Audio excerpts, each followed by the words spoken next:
Hello दोस्तों, आप सभी का स्वागत है हमारे एक नई वीडियो में। आई होप आप सभी अच्छे होंगे। तो आज का जो वीडियो होने वाला बहुत ज़्यादा इंटरेस्टिंग और बहुत ज़्यादा इंपॉर्टेंट उन बच्चों के लिए जो स्टील सेक्टर में अपना फ्यूचर बनाना चाहते हैं। और ये खासकर फ्रेशर और एक्सपीरियंस दोनों के लिए वीडियो बनाया गया है। इस वीडियो में बात करूंगा NINL के ऊपर, जिसका फुल फॉर्म है नीलाचल इस्पात निगम लिमिटेड। ठीक है, ये स्टील सेक्टर में काम करने वाली कंपनी है और ये जो है उड़ीसा के अंडर में आती है। तो चलिए जानते हैं ये जो कंपनी है इसके अंडर में कौन कौन से प्लांट आते हैं और इसका लोकेशन कहाँ है, कितने एरिया में ये जो कंपनी है फैली हुई है, और भी बहुत कुछ इस वीडियो में हम इस टॉपिक के ऊपर भी डिस्कस करने वाले हैं। तो प्लीज़ अगर आप इस चैनल पर नए हो तो ये वीडियो को एंड तक जरूर देखिएगा। ये वीडियो बहुत ज़्यादा हेल्पफुल होने वाला है आप सभी के लिए, आपके करियर के लिए और आपके फ्यूचर के लिए। तो चलिए जानते हैं इस कंपनी के बारे में कि ये आखिरकार ये कंपनी कितनी कैपेसिटी की है, ये कंपनी कौन कौन से प्रोडक्ट बनाती है और इसका जो लोकेशन है वो कहाँ पर है। तो ये जो कंपनी है इसकी कैपेसिटी स्टील के सेक्टर में 1.1 मेट्रिक टन पर एनम का है स्टील प्रोडक्शन के मामले में। अगर लोकेशन की बात की जाए तो ये जो कंपनी है ना ये है कलिंगा नगर जाजपुर में। अगर आप भुवनेश्वर से ये वीडियो देख रहे हो तो कलिंगा नगर ऑलमोस्ट 100 किलोमीटर की दूरी पे है। और अगर आप इसमें जाना चाहते हो, इस कंपनी को ज्वाइन करना चाहते हो, तो इसका जो नियरेस्ट रेलवे स्टेशन है ना वो है जाजपुर, जो कि 15 किलोमीटर की दूरी पे है। ये जो एरिया है, जो कंपनी का लोकेशन है, ये 2500 एकड़ में फैला हुआ एक बहुत ही बड़ा प्लांट है, जिसको उड़ीसा गवर्नमेंट ने इसे लीज पर दिया था, वो भी 90 ईयर्स के लिए। 1997 में इसका उद्घाटन हुआ था और उड़ीसा गवर्नमेंट के अंदर में ये कंपनी आती है, लेकिन ये प्राइवेट कंपनी है। गवर्नमेंट ने इसे जमीन लीज पे दिया था यहाँ पे प्लांट बनाने के लिए, जो कि 90 साल का था, और 1997 में इसका उद्घाटन हुआ था। और इस वीडियो में थोड़ा सा और जान लेते हैं कि इस कंपनी के अंदर में कौन कौन से प्लांट्स हैं ऐसे, और ये कंपनी कौन कौन से प्रोडक्ट्स बनाती है और आप इस कंपनी में कैसे ज्वाइन कर सकते हो। ये मेनली कंपनी तो स्टील सेक्टर में काम करती है, लेकिन स्टील सेक्टर के अलावा इसका खुद का एक पावर प्लांट का यूनिट भी है और ये 62.5 मेगावाट का पावर जनरेशन करती है। और ये ही कंपनी ये जो पावर जनरेशन करती है वो इंटरनल पावर के यूज के लिए कंपनी का जनरेशन करती है। पावर जनरेशन के लिए जो भी पानी का रिक्वायरमेंट है वो ये खरसुआ रिवर से लेती है, जो कि मरथापुर गांव के अराउंड में पड़ता है। और ये नदी के डिस्टेंस इस प्लांट से महज 15 किलोमीटर की दूरी में कहा जाता है। और इस कंपनी में बहुत सारे प्लांट हैं जैसा कि हर स्टील सेक्टर में होता है, बट इसके अंदर में एक एयर सेपरेशन यूनिट भी है जहाँ पे ये ऑक्सीजन, नाइट्रोजन एंड आर्गन का प्रोडक्शन भी करती है।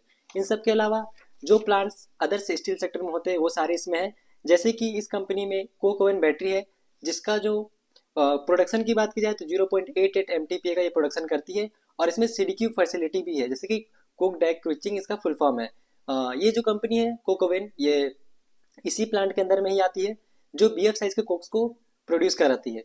इसके अलावा यहाँ पे सेंटर प्लांट है, जिसके कैपेसिटी की बात की जाए तो 1.71 MTPA का प्रोडक्शन है। इसके अलावा एक ब्लास्ट फर्नेस भी है, जो कि जिसकी कैपेसिटी की बात की जाए तो वो 1.1 MTPA की है।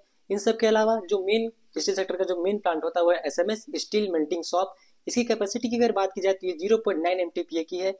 इसके अलावा एक CCP है जिसका फुल फॉर्म है कंटिन्यूअस कास्टिंग प्लांट, ये SMS के अंदर में ही आती है।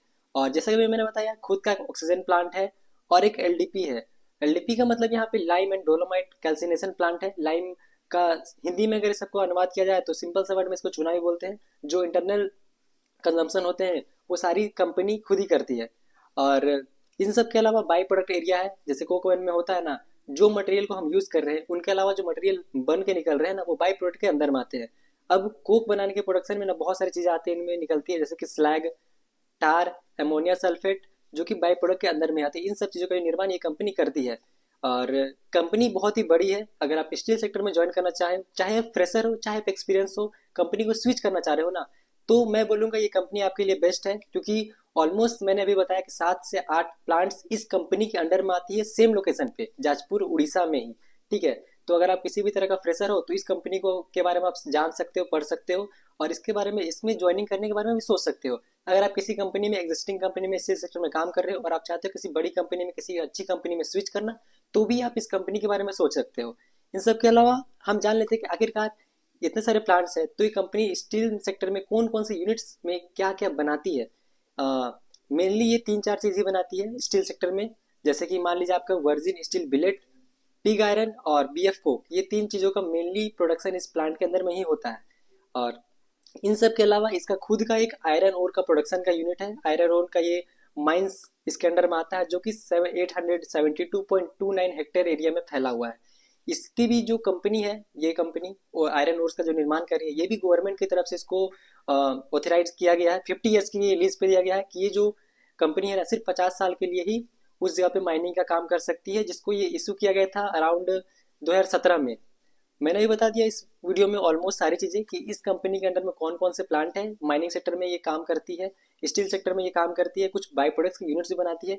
अगर आपका सपना है स्टील सेक्टर में ज्वाइन करने का, किसी बड़ी कंपनी में काम करने का, आपके करियर में ग्रोथ लाने का, तो आप इस कंपनी के बारे में सोच सकते हो। तो आई होप आप लोग वीडियो पसंद आया होगा, और इस कंपनी से रिलेटेड और भी क्वारीज या क्वेश्चन है तो आप यहाँ पूछ सकते हो। बट एट द एंड मैं एक चीज़ और कंफर्म कर देता हूँ ना, ये जो कंपनी है NINL नीलाचल इस्पात नगर लिमिटेड, ये टाटा स्टील की एक सब्सिडरी कंपनी बन चुकी है। हाल ही में इसका न्यूज़ भी वायरल हुआ था, और आने वाले सालों में कुछ ये उम्मीदें आ रही हैं कि ये टाटा स्टील की ऑफिशियल कंपनी भी बनने की उम्मीदें हैं।